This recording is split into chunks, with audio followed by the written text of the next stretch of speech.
Well, welcome back to the Federal Retirement Show. I'm your host, Val Majewski with American Benefits Exchange. As always, I appreciate you taking the time out of your schedule to view our content. I highly encourage you to go back and view our previous episodes. There's a lot of awesome information there, guidance, interviews, material that we think is relevant for you, the federal employee, because why? We want to make sure you have all the information you need to make the best decisions for you, your family, as you progress through your working career and into retirement. We do this because we just find that most federal employees that we have the pleasure of speaking with are very uninformed when it comes to benefits and retirement information, and find the information that we share to be extremely valuable. Why wouldn't you want to know everything you need to know when it comes to planning for retirement, navigating your career, and making sure you're taking advantage of everything the government gives you? Now, occasionally, you've seen this, we've taken questions from the audience, or questions that we've gotten from or received from federal employees during benefit reviews that we've performed. And well, first of all, what happens during a benefit review is we'll go over your entire situation, right? We'll look at your FEGLI, we'll look at your retirement system, we'll look at your current situation there. Then when do you plan on retiring? Talk about minimum retirement, do some retirement projections, look at Social Security, TSP, and everything in between. So again, you have a great picture of what it all looks like, so you can plan accordingly and see if there's any areas of concern when it comes to your benefits and retirement information. And we always explain that doing so is like getting a checkup every year when you go to your doctor, right? You hope that when you get a checkup, you get your physical, that everything's going to look okay, and they're going to give you a thumbs up, a clean bill of health. But if something is a concern, the doctor will prescribe something or make you aware of it or give you a remedy. Same thing here. Now, we're not saying that we're doctors. Don't get me wrong. But like a doctor, we're going to do a checkup for you, and we're going to either give you a thumbs up, hey, you're on the right track, keep doing what you're doing, or we're going to say, hey, here's some areas of concern, and here's a remedy, here's a prescription, here's a way you can make yourself feel better. If you get that analogy, awesome. Because that's what we do, and that's our goal, is to make sure that you are just pointed in the right direction. You have all the remedies, all the prescriptions, all the solutions that you need. So you're going forward with confidence, knowing that you're getting better and better. Your situation is getting better and better as you progress through your career. Now, we got a question recently, and talking to somebody who's got a good amount of years of service already and has seen and been asking about when they can retire at the earliest time. And there's a couple things in there. But the question that we got from this federal employee is, should I retire at my MRA? Should I retire at my MRA? Now, I can't just say a blanket statement. There's a one-size-fits-all solution, whether that's yes or no.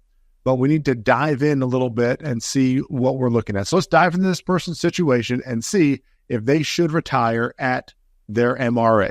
So what are their criteria? It's actually pretty simple, right? Let's say this person's been working throughout their career, just happened to be in their late 40s currently, and they've got a good amount of years of service, but they were wondering throughout this process of, when am I going to retire at the earliest possible time? Now, we ask that question a lot. When we go through our benefits evaluation and we look at everybody's situation, we have to project a certain time at which you're going to retire.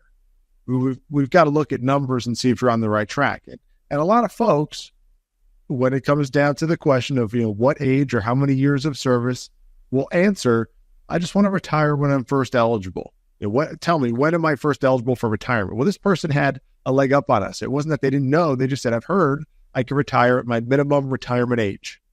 Am I, or should I, retire at my MRA, my minimum retirement age? So let's take a look. And we're going to explain from on a very high level what we did and what we were, I shouldn't say giving advice, I was just giving information to this federal employee as to the good, the bad, the ugly when it comes to retiring at their MRA. Now, this person's MRA, they were born after 1970, is age 57. Now, your MRA minimum retirement age can be anywhere from 55 to 57, depending upon your birth year.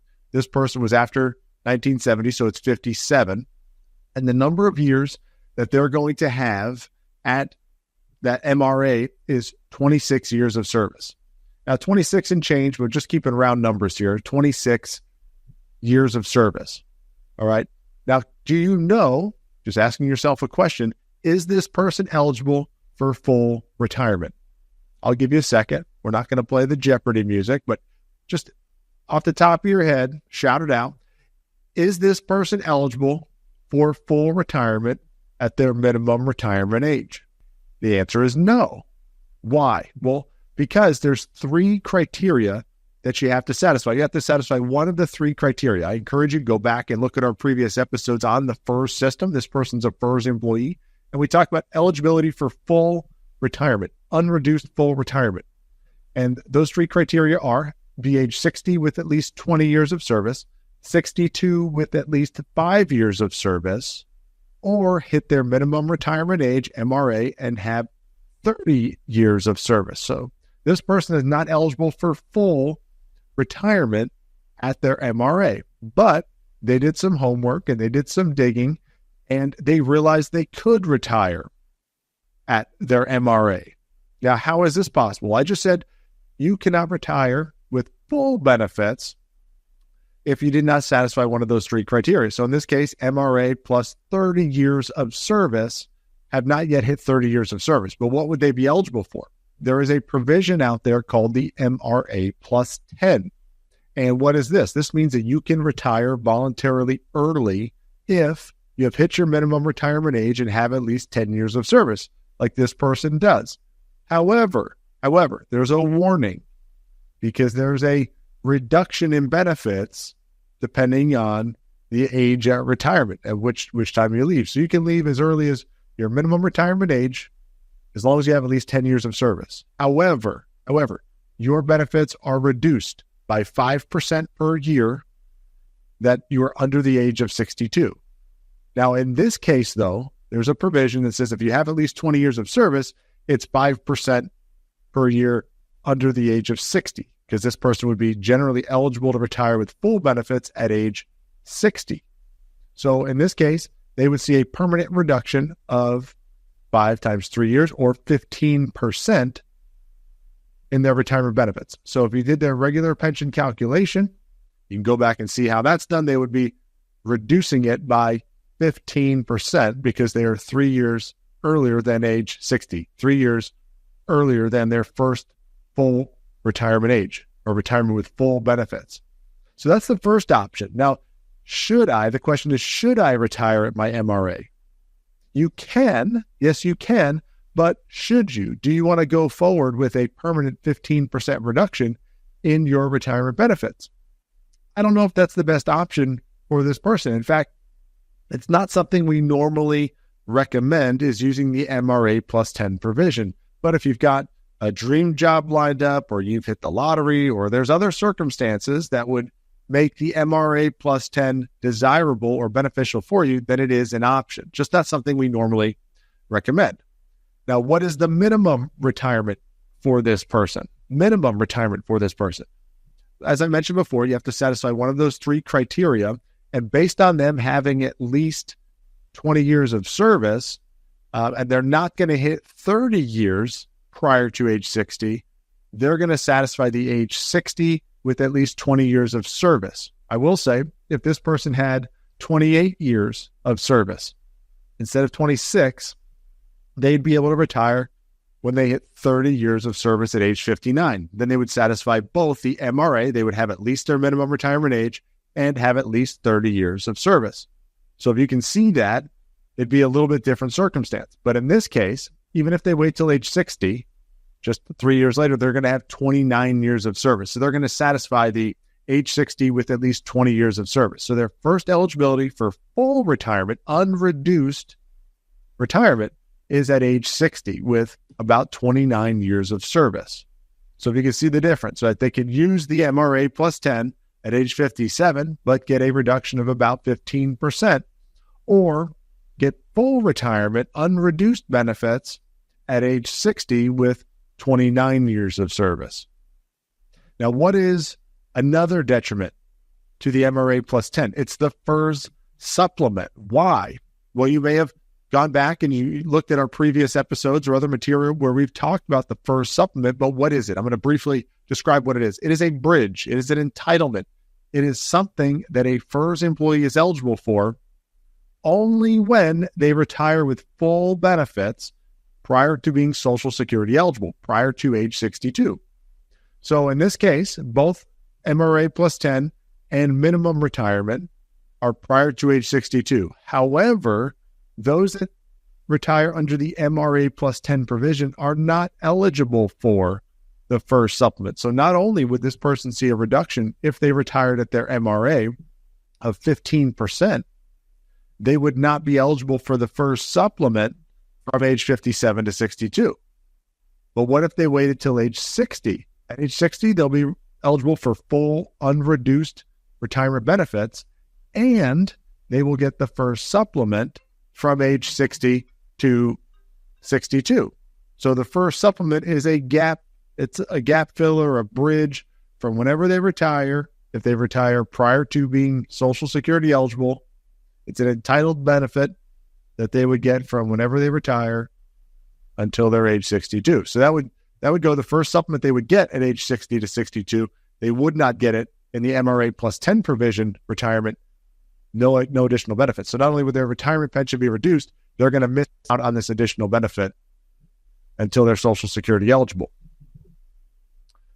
Lastly, what about waiting a little bit longer? So let's say somebody said, well, I don't want to take the MRA plus 10 provision. I don't like the idea that I'm going to get my benefit reduced by 15%. I'm going to wait until age 60 and when I'm eligible for full retirement. Now, if you're familiar again with how that pension is calculated, I'm going to give you a brief overview here, but the general rule of thumb is you're going to get 1% of your high three for every year of service. So in this case, if they had 29 years of service at age 60, they're going to get 29% of their high three for every year of, 29%, of their high three as their annual retirement pension, their annual retirement annuity.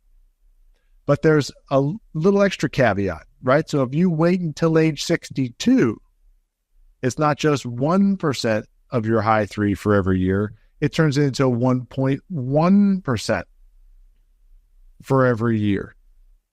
So waiting an extra 2 years could increase or will increase their pension calculation. Not that I've got to force everybody to work an extra 2 years, or I'm recommending just a blanket strategy to say, hey, work until age 62. But there's a provision. If you have, you're at least 62 years old and have at least 20 years of service at the time of retirement, they're going to use a 1.1% factor instead of a 1% factor when it comes to your pension calculation. This could be a significant bump and a solid bump because it's a bigger starting point for the rest of your life. So working those extra 2 years are going to do a couple things for you if you decide to do that. Now, this person, again, the question is, should I retire at my MRA? Okay, we're going through the different strategies that they can utilize. Certainly, yes, we said they can retire at their MRA. Should they? In my opinion, probably not, because they're going to see that 15% reduction. They're first eligible at age 60, but if they're thinking to enhance their retirement benefits, why not wait until 62?